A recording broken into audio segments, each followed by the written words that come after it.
Gail Kulp is joining us. She is the DFL endorsed candidate. She is going to be taking on Mary Franson in November, and she's kind enough to join us today to talk about her campaign. Hi, Gail. How are you today? I'm doing great, Matt. Thanks for having me. My absolute pleasure. Of course, let's find out, first of all, who is Gail Kulp? Well, Gail Kulp is a homegrown product born here in Alexandria and spent, about two-thirds of my life in Minnesota as a resident. And the other third I spent as a mother and worker in Salt Lake City, Utah. Okay, so, and, two lovely places, actually, I will say that, but it's good to have you back here in Minnesota. When did you guys move back to Minnesota? How many years ago?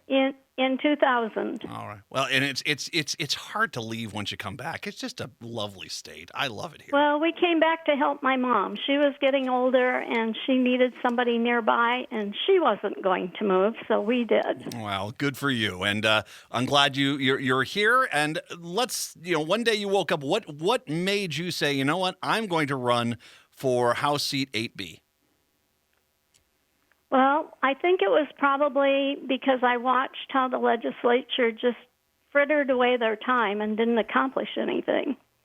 And they pretended, they were very busy having meetings, but things weren't getting done. Everything got left till the last minute. And, and then it was some secret. Oh, dear, I've got a call coming in. Where's that from? Glad I'm on the home phone, right? Anyway, that was the thing. I couldn't figure out why in the world people would go to office and then not do the things that they said they were going to do. There is and this is not just Mary Franson, the Republican Party as a whole, their dishonesty on this level, the way that they don't have any intent of really doing anything until the last second, where at the last second, these bills that have never seen the light of day, that have been written by lobbyists, that have been written by people out of the state, have been pushed through by Kurt Doubt. And what Kurt Doubt demands from Mary Franson and every Republican is a lapdog yes vote when they say so. We saw that numerous times when they said the hands-free phone bill that they put on out there, and the fact that all Republicans voted against it because Kurt Doubt told them to vote against it. It's stuff like that. That's ineffective government that's just failing the constituents that have elected these people to go there. You didn't vote for Mary Franson just to basically be a rubber stamp for Kurt Doubt. Well, even worse, Matt, she won't meet with her constituents unless they vote for her or agree with her. Oh, that's common on those Republicans, isn't it? Well, it was very obvious in December when she refused to meet with the high school Dems here in Alexandria. Her constituents, ready to vote this year, and she didn't have time for them.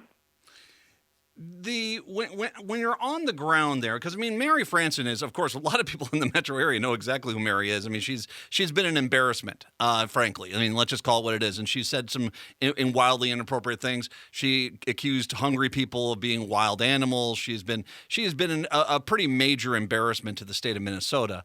How is she perceived, though, on the ground there? Because once again, we see these stories and we kind of get the sensationalism out of it. Do the people there? Those races have been closed, and this is supposed to be a pretty safe Republican district. But Mary Franson has a few times just escaped by the skin of her teeth, and it almost kind of makes me wonder. Do most of the people you feel in 8B feel they're getting a good result with Mary Franson? I would say most of the people don't even pay any attention. That's the problem. If they paid any attention, they'd know they weren't getting much for their dollar. And she's the second highest spender when it came to their expense accounts for 2017. Second highest spender in the Minnesota House. She lives 143 miles from St. Paul. The only committee that she chairs is the Subcommittee on Child Care Access and Affordability, and the only meeting minutes that I've noticed anything of on the website, all those meetings were held in St. Paul, and they were held during legislative sessions. So I don't know where all these expenses are coming from, but there's 13 other cities that are over 200 miles from St. Paul, yet she is the second highest spender. I think that should be looked into, for goodness sakes. We shouldn't. I just think I think it's appalling. It absolutely is, and it's just, once again, another example of the broken system. When Republicans get in charge, it's about themselves. It's not about the constituents. Of course, 8B represents Alexandria, Carlos, Nelson, 7 other townships, Eastern Douglas County, Deer Creek, Henning, New York Mills, Ottertail, 26 townships in eastern Ottertail County as well. What do you, if you go into the House, and we'd love to have you there, I think you've got a good chance at knocking out Mary Franson. If you go to St. Paul, what would you like to deliver for 8B? Well, the thing I hear most when I knock on doors is people are struggling with health care. So that's the thing that we were promised they were going to fix. You know, it was all the problem. Insure was the problem, and they were going to fix that. Turns out their fix this year was $800 million to go to the insurance companies so that they might lower some of their premium charges. We'll wait and see how that turns out. I'm not holding my breath. That's one thing. The other thing that we need to take a look at is making sure that our education and child care options are the best that we can provide for the people, for the children and their families here in Minnesota. We know through the research, and there's an article in the Tribune that talks about it, every dollar spent on early childhood education has the propensity or the possibility of saving taxpayers $16. 16-to-1 investment. Who wouldn't take that? The Republicans. Well, and you mentioned that that's her committee, and she's not delivered on that promise of cheaper and better health care and child care and options as well for children in the state. Mary Franson has not delivered on that. No, and her idea of options is, I think, to use vouchers so that families can send their children to parochial schools. And I'm opposed to that. Public education is where we level the playing field, give everybody the opportunity to succeed by giving them the best education they are able to achieve and retain. And basically, all the voucher systems do is take taxpayer dollars out and give it to private individuals. Exactly. And that's a bad case. I will say, too, there is a solution here. And I know at outstate schools, they've got a very legitimate gripe about the funding situation. And, from what I've read about this is something that could be fixed pretty relatively easily by setting standards for districts and stuff that the state will help come in and help fund these issues. So it's kind of a twofold process. Not only is she trying to ship taxpayer dollars off to private entities, but there is an easy solution here that the Republicans just refuse to do because it's almost like they'd rather have the schools having financial problems so that they can try to take that taxpayer money to give it to private businesses versus actually fixing the system.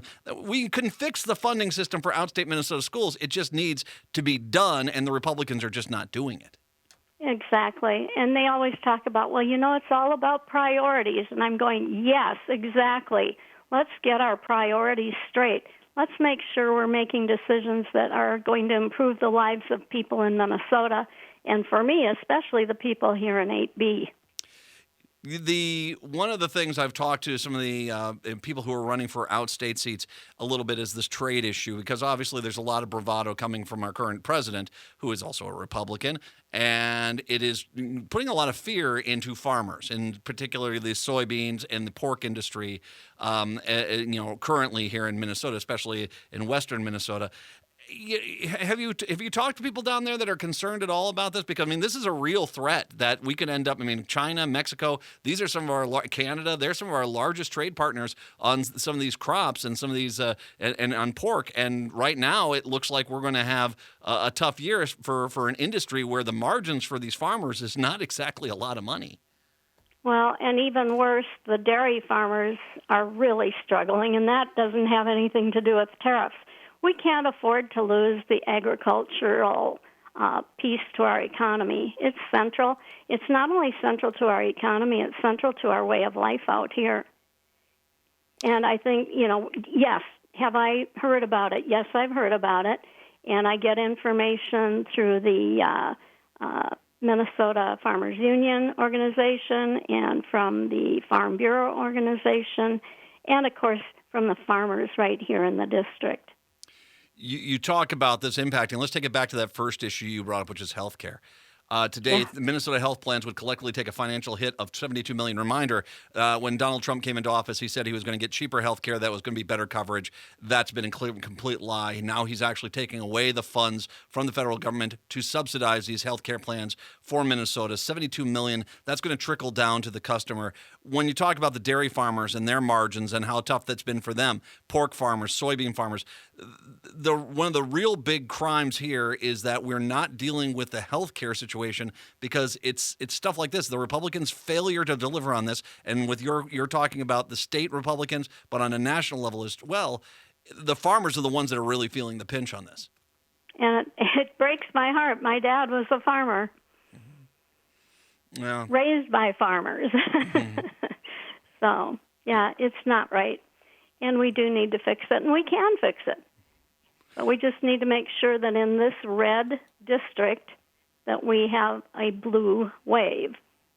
And one of the ways we're doing that is making sure that we're getting out and finding voters that are definitely going to vote for Kulp. We find those that may be leaning toward Kulp, and then we find those who are still undecided, and then we persuade them to vote for me, because that's what's going to make the difference for them, to actually see somebody go to work and work for them. Well, and it's so important to get into the voters' faces and point out you guys have banked everything on these people and they're not delivering for you, and at least get them thinking about this. Once again, Gail Kulp is joining us. 8B is the district. It's Mary Franson's seat. We would love to take that one and turn it blue. If you would like to help. Now, Gail, I'm presuming you need some volunteers. Do you have any events coming up here that you need door knockers or phone callers for? I'll tell you what, we still are in parade season. Ooh. And this coming Friday, we have a parade in Henning, Minnesota, which is a nice little town up in Otter Tail County, eastern Otter Tail County. And it's pretty easy to get to, actually, from almost anywhere, except maybe northern Otter Tail County, meaning the northwestern part. There's a lot of lakes in the way. But we'll be there, and that's an evening parade on the 13th, Friday the 13th. It won't be unlucky, I promise. And then on the 21st of July, we have a parade in the afternoon in Miltona, and that's about 15 miles north of Alexandria, just right off Highway 29. And that was the 21st, you said it was? First one is Henning, and then the second one on the 21st is Miltona. Miltona on the 21st. All right. So Friday, you need people up and to March Parade. What's the name of the festival the parade's for? It's just called Henning Fest. Okay.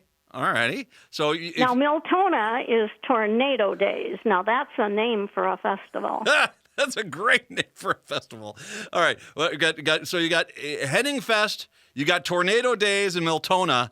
If you would like to, you see, everyone I want to listen to out there, we need to send Democrats. If help your local Democrat, by all means. But in Minnesota, in Minneapolis, St. Paul, there's a lot of Democrats who are relatively safe. Give them a hand. Make sure you give them a donation. But what I want you to do is find 5 outstate Democrats running in Republican districts. Mary Franson's seat is one we'd love to win. You can send yourself out there, go out and enjoy the parades, do some door knocking for these candidates, help out any way you can, make a donation. This is how you make a blue wave happen. You can't just expect these things to occur on themselves. We need to get out there and give Gail as much help as possible.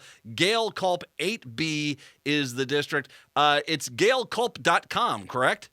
Yes, sir, and you can get more information about, how to contact us on the Get Involved page. Just send us an email that way so we have contact information and include what activity you are interested in, what dates you're available, and we will get back to you. We've got a Crackerjack volunteer coordinator, and she'll be in touch. It's gailkulp.com, GAILKULP.com. I'll link to all this later on today. Gail Kulp, 8B, Democrat of the Day. Gail, thank you much for the time. I really do appreciate it today. It's been my pleasure. Thank you. Thank you very much.